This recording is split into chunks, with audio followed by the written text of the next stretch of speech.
Hey everybody, Shay here for a book vlog. I've got about 20 books from the library that I have been gifted because I know people on the inside. So I got them for the lucky price of $0.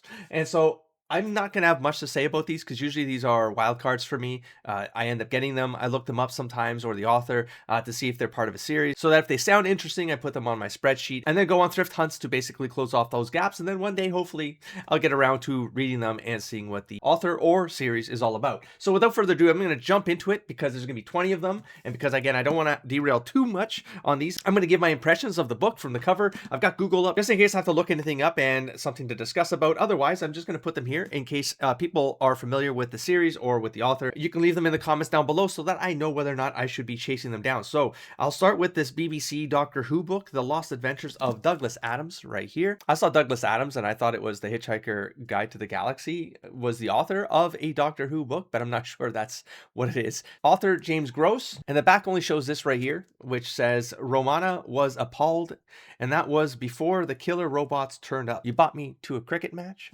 Question mark? I don't know. I don't know anything about this. I never really read a Doctor Who, anything. I haven't watched a show of Doctor Who. I know there's a big following of Doctor Who for decades and decades and for decades and decades and decades. This is done by BBC Books, so it looks like it is, I don't know, is this what you would call canon for the Doctor Who fans out there? And move on to a book by Drew Karpyshyn, Children of Fire. This name immediately sounded familiar to me, and I did have a blank on it at first, and then it dawned on me he was tied to the Mass Effect trilogy, which happens to be my favorite trilogy of all times, or IP, or video game for sure of all time. It is one of my favorite IPs out there, and I wish there was more done for the Mass Effect universe. Drew Karpyshyn was part of that. I believe he was also part of the Star Wars games, was it Knights of the Old Republic? Possibly. Could be wrong there, but Drew Karpyshyn, I didn't know he was writing his own series. Why wouldn't he? I've got the Mass Effect novels somewhere beside the Witcher books here, and I love them. I love the Mass Effect novels. Bam! These guys right here, these were great books. I enjoyed all of them, to be honest. I mean, this one in particular was really good. This Mass Effect, the first novel of the series, Revelation. Then we got Ascension, and then we got Retribution. So if he's got his own sci-fi series going on there, I haven't looked him up yet on Google to see if this is part of series or if it's just a standalone. And he's got a bunch. It literally says here, New York Times bestseller, author of the Star Wars Darth Bane trilogy. Interesting. So he's written Star Wars novels as well. Interesting. I might have to look up some more writing by Drew Karpyshyn. I love this guy's stuff, man. Next, this one's smaller. The Bride with Red Hair by Kaylee Chan. Kaylee Chan. If you're familiar with that one. It says Mei Lee is happy to be a senior accountant in a Hong Kong firm. She has a lovingly supporting family and good friends, and when her handsome tycoon boss takes a shine to her, it seems that all her dreams are coming true. Then the source of her bright red hair leads to, I was gonna this is kind of really normal and romancy. This might be the twist that maybe is intriguing, the last paragraph. Then the source of her bright red hair leads to complications that pull her into a conflict between heaven and hell that puts her family, and all around her at risk. Sounds very generic when it comes to like the conflict or the potential whatever the heck is going on there. Thin enough book that I'll probably put this on a reading stack just to read it and learn more about the writing style of Kaylee Chan. Again, I'm not sure this would be part of a series. It sounded like a standalone novel, but if anyone's familiar with Chan's writing, let me know and we'll go from there. Next, I have Axiom's End by Lindsay Ellis. It's a cool cover. It looks very pulpy. This is reminiscent of a pulp design of a couple books that I picked up. I think War of the Worlds. I have a cover that looks like this, and Animal Farm. I'm not sure if it's from the same publisher or whatnot. Some quotes here. Axiom's End is eerily plausible and wildly entertaining. If you enjoy first contact tales, alien cultures, inexplicable found families, beautiful chaos, and elegantly constructed stories, is a quote from the back. So I do think I'll probably enjoy this one. I like it. I like the idea of it. I know nothing about it. Let me know if you're familiar. Next, we have Olympus Bound by Jordana Max Brodsky. These are chunky ones too, man. These are really chunky books. So I'm not going to be able to read all of these too quickly. I'm going to have to put like one on a pile at a time, and it's going to take me years to get through these library books. But in any case, let's see if I can pick up anything on what this series is about. Immortals is a lively reimagining of classical mythology with an engaging premise, a page-turning plot, and an eye for the arresting. So maybe like gods in the modern world kind of scenario going on here. There you go, Olympus Bound. Next, we have a Zen Cho book, Sorcerer to the Crown. Anyone familiar with this series or author? There you go, another chunky one. We have on the inside flap cover, English Magic Faces Its Darkest Hour. I'm in. That's all it takes. Yeah, maybe kind of. Yeah. Yeah. We have the Royal Society of Unnatural Philosophers, one of the most respected organizations throughout all of England, has long been taken with maintaining magic within His Majesty's lands. And then there's a bunch more, but that's enough for me to go on. And that's good. Sorcerer of the Crown, Zen Cho. Next one. We have a duology. I did look these ones up because I liked the design of the covers, and I got very curious to see if they were part of a series that I should be hunting down when I hit the thrift shops next. We got Bindi Punk Bruja or Bruja. I looked this up on Wikipedia. It's a novel by Desideria Mesa, and we got book 2 of it as well.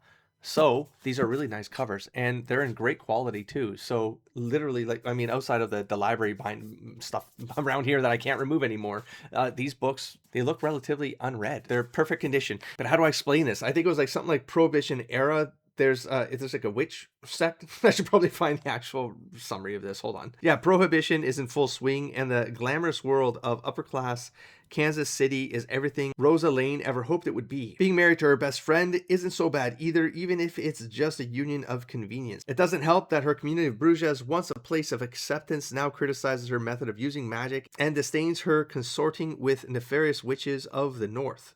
Dun dun dun. I don't know. Political intrigue in here. Just the title alone, Bindlepunk, and that design of that era. I think it just looks like a cool kind of combo, and interested to kind of see how that plays out and how it reads. Moving on. We got Gather the Daughters by Jenny Malamed. These are all mostly standalones books, so I'm going to have to look up whether or not these are series, part of series, etc. In Gather the Daughters, girls and women face a world that is brutal, insidious, and unjust, and yet hope and resilience persist. On the inside flap here, years ago, 10 men colonized an island off the coast of a crumbling nation where they built a society based on ancestor worship, controlled breeding, and the rationing of knowledge and history. Generations later, the community continues to follow that vision, and only the wanderers, chosen male descendants of the original 10, are allowed to leave the island. The daughters of these men have a strictly ordained future. At the first sign of puberty, they face their summer of fruition, a ritualistic season that catapults them from adolescence to matrimony, where their children have children and they are no longer useful. They take their final draft and die. Jesus, that sounds dark. Oh, now the cover just made a lot more sense to me. A little drifting like female there, falling down, or grass, or flying up, because that's actually grass. This is so disorienting. Anyways, very curious. There, we got the daughter of Dr. Moreau. I'm a huge fan of Dr. Moreau. I really enjoyed that story. I read it maybe a year and a half ago. I knew of it. I watched the movies. Big fan of this, the concept of this character. I've read different versions of this character, like stories that were inspired by Dr. Moreau, but I had never read the original story, and I really enjoyed it. It was written in a little, I thought the writing's a little bit off for like modern sensibilities, but if you can get used to it, I thought the tale was great. I'm hoping this is sort of connected to that, or some like expansion of that lore. It'd be kind of fun. Carlota Moreau, a young woman growing up on a remote and luxuriant estate, safe from the conflict and strife of the Yucatan Peninsula, the only daughter of a researcher who is either a genius or a madman. I'm just going to go in blind maybe with this one, or maybe I'll look it up online just to see if it's actually connected to the island of Dr. Moreau. But it's literally, it says of Dr. Moreau, man. So I don't know. We'll see. Next, we have Firebreak by Nicole Corner Stace. I wonder if that actually leads somewhere. Take a picture of that, see if it goes somewhere. Is a klaxon sounding at midnight? Is a klaxon. What is a klaxon? It is a howl and a wake-up call. It is a fire that does what literary fires do best: spits rage, radiates the warmth of compassion, and fans the flame of revolution. That doesn't really tell me anything. What else we got here? Brutal, intense, and unstoppable. We got on the inside cover, New Liberty City 2134. So there's a future, maybe it's cyberpunkian. Two corporations have replaced the U.S., splitting the country's remaining 45 states. Okay, so alternate universe future, 9 super cities within continental US, and New Liberty City is the only amalgamated territory fractured between the two megacorps. Pretty cyberpunkian. I don't even need to read anything further, but there you go. We got this one, Firebreak. We got The Absolute Book by Elizabeth Knox, another massive chunky bastard. Really cool cover. It's simple. I like that tree silhouette there. It's just simple. Looks good, but look at the chunk on this. Woohoo! Okay, what do we got? We have a bewitching, action-packed fantasy epic about a revenge killing a mysterious scroll box that has survived centuries of fire, and the book that changed everything. Taryn Cornick believes that the past, her sister's violent death, and her own ill-conceived revenge is behind her, and she can get on with her life. She has written a successful book about the things that threaten libraries: insects, damp, light, fire, carelessness, and uncaring, but not all of the attention it brings her is good. Okay. The Absolute Book tells a story in which hidden treasures are recovered, wicked things resurface, birds can talk, and dead sisters are a living force. It is a book of journeys and returns from contemporary. There you go. We got The Rising by Heather Graham. Is that and John Land, or is it Heather Graham, John Land? I'm pretty sure it's two authors. There you go, The Rising. See if we can learn anything from here. I noticed a lot of the last books that popped up have the title of the book, and then they have novel. This is like, I wouldn't have noticed, but I did, because like sometimes it's like buried in there. A novel. Wait for it. A novel. What else do you think I think it is? An anthology? Like, I'm not sure what the purpose of that is, putting it on the cover. Back to this. We got The Rising. Let's see if I can learn anything about The Rising. 24 hours. That's all it takes for the lives of two young people to be changed forever.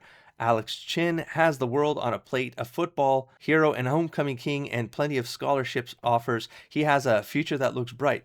His tutor, Samantha Dixon, is preparing to graduate high school at the top of her class. She plans to turn her NASA internship into a career. When a football accident lands Alex in the hospital, his world is turned upside down. His doctor is murdered, then his parents. Death seems to follow him wherever he goes, and now it's after him. I'm going to skim read the second paragraph to see where this goes. He cannot abandon the young man. The two race desperately to stay ahead of Alex's attackers. So there's like a murder mystery attached to this, but and that's the last paragraph. The answer lies with a secret buried deep in his past, the secret his parents died to protect. Alex always knew he was adopted, but he never knew the real reason his birth parents abandoned him. He never knew where he truly came from until now. Is this like an alternative Superman story kind of idea? Do you know what I'm saying? Like an alien that got adopted, it crash landed or something, and the Kents took him in, that kind of thing. Interesting. Could be. I don't know. It's weird because the summary of the novel itself doesn't really let you know that it could be something like that, but it's just enough to kind of go, something's odd here. It sounds like a very mundane murder mystery sort of story, but then where's the unraveling, right? Ask questions, which is good. But maybe needed a little bit more info just to kind of nudge someone to feel really compelled to start the book. You know, that the mystery of the hiding of the character and what it means. Like, does he have powers? I don't know. That summary said nothing about him having powers outside of him being the football guy, the scholarship guy, you know what I mean, the king. So he's good looking. So like, what else is going on here? I don't know. Maybe he's a gene. Look, I don't know. Anyway, let's move on. I have the next ones. I'm going to pull three of them because they're all from Charles Stross. This guy comes up a lot, and I did look up his bibliography because I got 3 books, and I was like, okay, are these part of a trilogy, or do I have a case on my hands where I got another guy that's written like 40 books in the last 50 years, 60 years, you know? So it's Charles Stross. We got Season of Skulls right here. And again, these are in perfect condition. Jeez Louise. Maybe they just got a bunch of copies. They're just trying to get rid of them. Season of Skulls. We have Quantum of Nightmares. And then we have the Labyrinth Index right there. And that one has like a mark right here that is actually part of something. It says Landry Files. So there's a bunch of Landry Files books. I'm not sure if that's equivalent to the Dresden Files. Not because it just has files in there, but I don't know. I don't know anything about these, but it's the idea of this, or I should have said like maybe Ian Rankin. Might be a closer comparison. I don't know what Charles Stross writes. I think I maybe have seen this guy's name pop up on the shelves at the thrift shops, but I'm not sure if this is spy or mystery. Probably more than a dozen of them. There was a big list that I had to collect for this. Oh, never mind. Whatever I might have said earlier. These are all the Laundry Files books. Never mind. That's why their spines look very similar, except for the title, you know, the fact that they moved the goddamn author to that side of the spine instead of over here, just like the other 2 books. Just keep it consistent, man. And these 2 covers have like photos on them that kind of keep the trade dress sort of similar, but then the Labyrinth Index does not. Is that the one with the name that goes to a different place? It is. So the trade dress changed at some point. I'm getting caught up on silly things. The point is, I said the laundry file. What did I say? It's written like laundry. All right, the Laundry Files. Is this people scrubbing like information? I don't know anything about this. I could try to here. Let's just read a little bit. Let's read a little bit of the intro here. See if I can pick up on what this might be. Welcome to the sunlit uplands of the 21st century. Oh, okay. And then it goes into the prime minister is an ancient eldritch god of unimaginable power. Crime is plummeting as almost every offense is punishable by death. So we're talking like spy stories, but with like Lovecraftian. I literally read the first sentence of the blurb there, and I was like, okay, if this has like a bit of that Lovecraftian vibe to it, like people go crazy by like researching things. It does say Quantum of Nightmares. Now that I read that part, and now that I'm reading the titles, they start to have a different meaning. The Labyrinth Index has a little bit of that Yellow Room maybe vibe to the title. I'm speculating none of this is true. And then Season of Skulls. I mean, it's possible. Anyways, the laundry files. Does anyone know anything about the laundry files? Should I be like hunting these ones down? Like, does this feel like Lovecraftian vibes would be up my alley? So I think I'm going to write Charles Stross down as someone I have to start chasing down at the thrift shops. I might have to. All right, the last four. We have another smaller book than the other ones because the other ones are all hardcover except for that other small one. We got January 15th by Rachel Swirsky. There's the cover of that one. Again, relatively perfect condition book. Pretty small. This would be a day read for me. So that's not bad. And then in terms of what this is about, let's see. We got January 15th, the day all Americans receive their annual universal basic income payment. Okay. For Hannah, a middle-aged mother, today is the anniversary of the day she took her 2 children and fled her abusive ex-wife. Okay, the back is actually, it's a bunch of character perspectives. I thought these were all going to be connected, but no. Each paragraph is a different person, so I'll just skip through it. We got for Olivia, a wealthy college freshman. We got for Sarah, a pregnant teen. Today is the day, in this near future science fiction novella by Nebula award-winning author Rachel Swirsky, January 15th, is the story of yet another day of the status quo and another chance at making lasting change. Nothing really supernaturally or sci-fi about this. It just feels like an alt history scenario of universal basic income informing the way society works and functions. Oh, that name sounds familiar. John Scalzi. A quote right there is I think I got 2 books from the library in my last library haul. One of the best speculative writers of the last decade. All right, well, there you go. Something to look forward to. It's a small read, so it might be a quick one. I just put on a pile and then knock it off to see how the writing works and how it feels for me. We got the next book. We got The Cobalt Dossier by Eric Van Lustbader. I don't think I've ever seen this author's name on the shelves at the thrift shop, so it might be hard to chase more of these down if they're interesting, but let me know if this sounds familiar to anybody. I have seen this name, though. David Baldacci,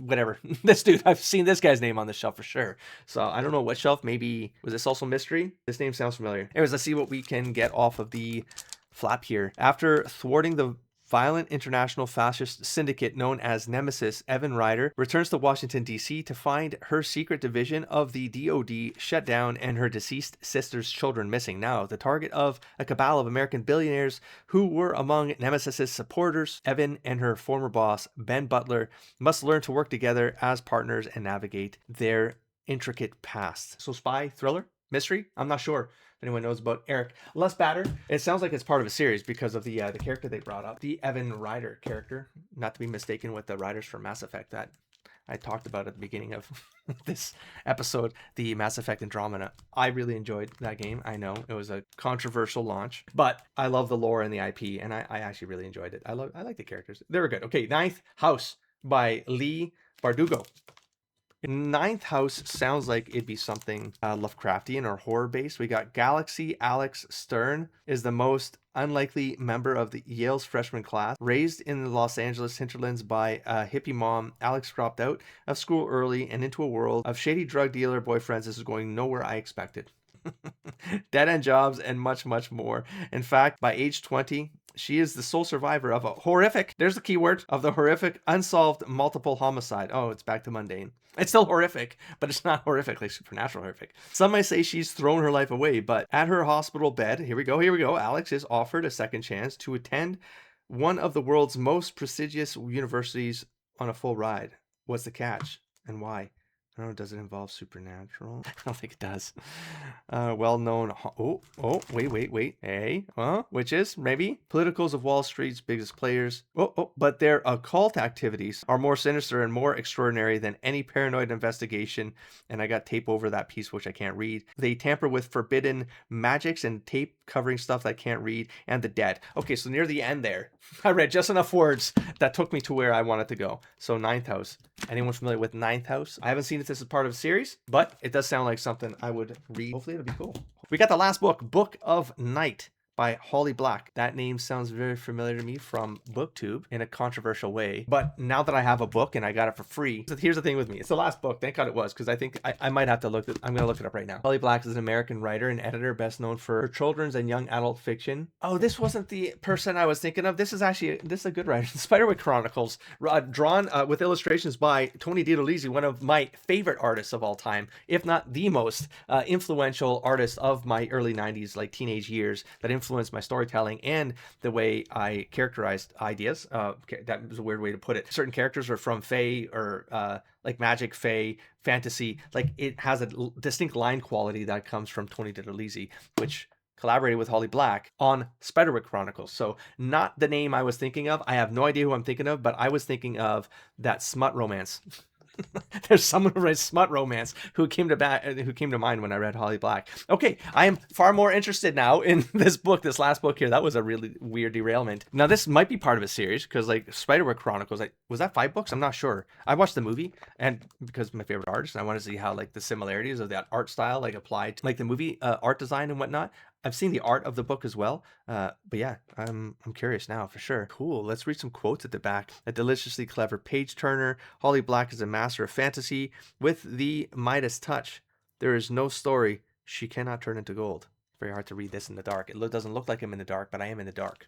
So this text on black is making it hard. Anyways, all right, last book of the haul. I can finally put these books away. I'm so excited. Always fun to do because I do find new authors and books and series that I would not have looked for if I hadn't gotten these for free. And so getting them for free does allow me to chase down some of these books and investigate. Again, for me, it's not so much always the story itself, but the writing style of the author is something that I like to investigate as well. I just like to see how authors write and what makes them compelling for fans of the author or the series or whatnot, like whether it's the character, whether it's the story, whether it's the writing style, whether like there might be a nuance to each of those, right? Like Brandon Sanderson has a story style, Joe Hill has a story style. Like sometimes it's just the style itself, it's not so much the story. And that's the kind of stuff I get to discover when I just randomly throw myself into a book that I would never have bought, but it was gifted to me, which I feel compelled to read, even if it's not something I would have picked up, because like someone chose it for me, so I'm going to read it. And that's part of the excitement for me. It's the discovery part of it. So I'll be back around for a summary of the TBR that I'm going to be putting together. It's going to be maybe a mix of all of the stuff that I finally caught up on over the last couple of vlogs. That was about 3 months of catch up I had to do for this channel because I took a little bit of a hit and I had to go on hiatus, but it's always great to see some of these randos drop onto the shelves as well, because it gives me something to pull from when I just want one book where I would not have picked this, but I'm going to pick one book this month where I'm going to investigate something new. That's what these are great for. So I'm going to wrap this vlog up. Thanks for showing up. Thanks for checking this out. I'll catch you in the next one. Don't forget to explore, engage, and inspire. Ready? Peace.